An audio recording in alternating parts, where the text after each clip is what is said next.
Hello, I'm back. Today I'm going to talk about why I believe in God and what it's all about, all my beliefs. So, first, the reason why I started believing in God happened when I was a teenager.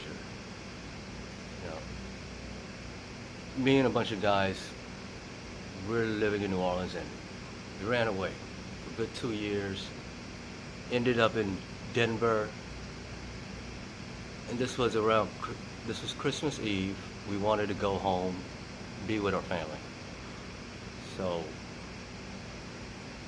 that was the plan, and my car needed an oil change. Everywhere was closed.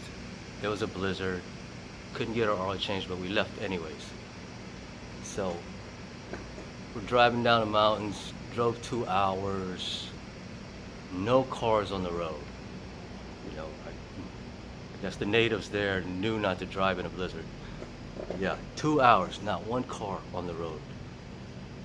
And then my car stalled, and I'm on the side of the road, snowing, car's off, so it's cold, you know, no cars passing by.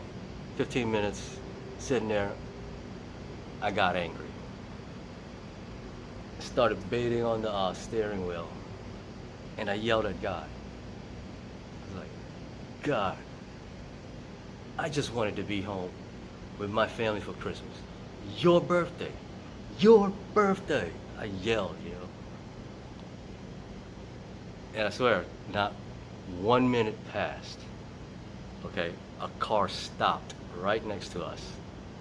And me and a bunch of guys, gang written all over us. But they stopped. And my friends went out, talked to them, and they had half a quart of oil in their car. What are the chances, right? So they gave it to us, they left, poured it in. My friends poured it in. The car started up. Not 5 minutes after I yelled at God. No cars on the road for hours. First car we saw just stopped for us. We were back on the road driving 5 minutes after I yelled. I was so angry. I didn't even see who was in the car that helped us. I don't know if they were black, white, Asian, Mexican, I don't know.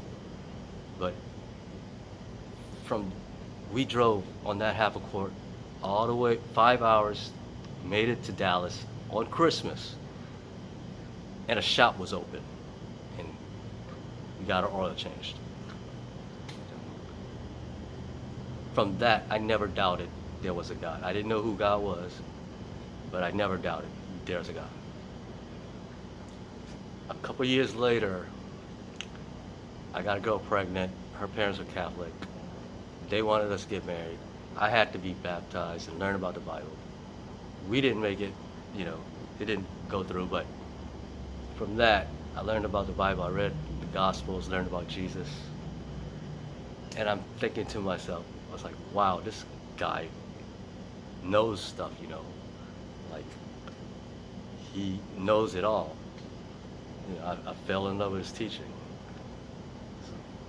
So I decided to be a follower. I was still like in the gang, but I didn't do any of the gang stuff. I just hung out with my boys. So yeah. Then later on in life, just a year or two later, I had a dream about Jesus. I took everything Jesus said to heart. Like, knock and the door will be open, ask you'll receive, seek and you'll find. I used those phrases to get closer to God. And one night I prayed. I was thinking about writing a book about him, and I prayed. And I was like, God, if you don't tell me you want me to do this, I'm never going to do it. I'm never going to think about it. And Jesus came to me in a dream that night. So I met him. That was cool.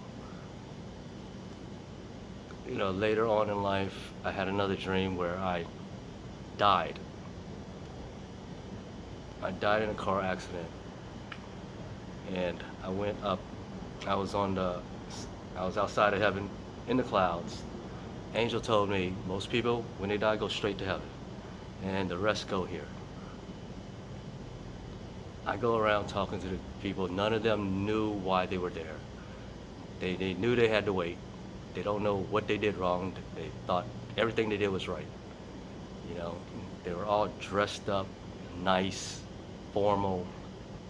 You know, some had religious attire on. You know, if I had to guess, teachers of the law, because Jesus was only upset with them. So, and I got that vibe from them, but I don't know what the criteria is. But it's just a guess. So, and I'm wearing white T-shirt, baggy jeans. Everybody's waiting outside.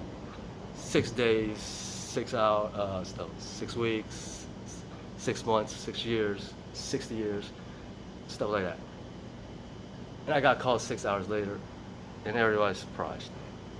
I'm telling everybody, don't worry, God loves us, we're getting in, don't worry. So I'm going in through the doors, big wooden doors. God yells at me, screams at me, why should I let you into heaven? You know, I got scared, light flashed before my eyes and snapped out of it. Told him, no, you love me, I'm going in heaven. He laughs, ha ha, I almost had you. And I wake up.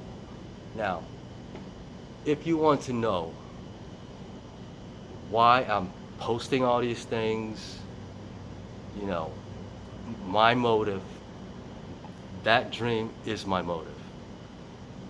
How can I be a believer in God, a believer, have this dream, seeing these people waiting outside, and not try to help, try to, you know, let them know what's in store, you know? It's like, what kind of person would I be to? God gives me this dream. I don't want to die, go up there, and God's like, why you didn't even try to help?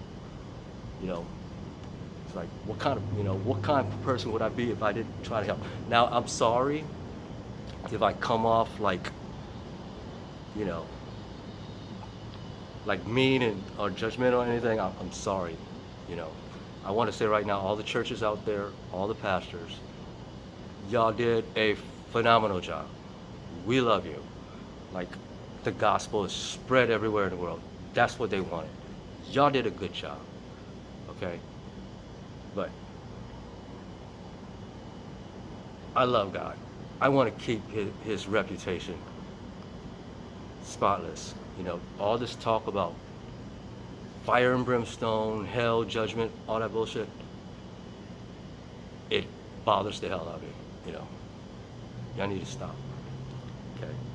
If you read the Gospels, Jesus even says, you know, don't judge, don't condemn, forgive, and it will be the same for you.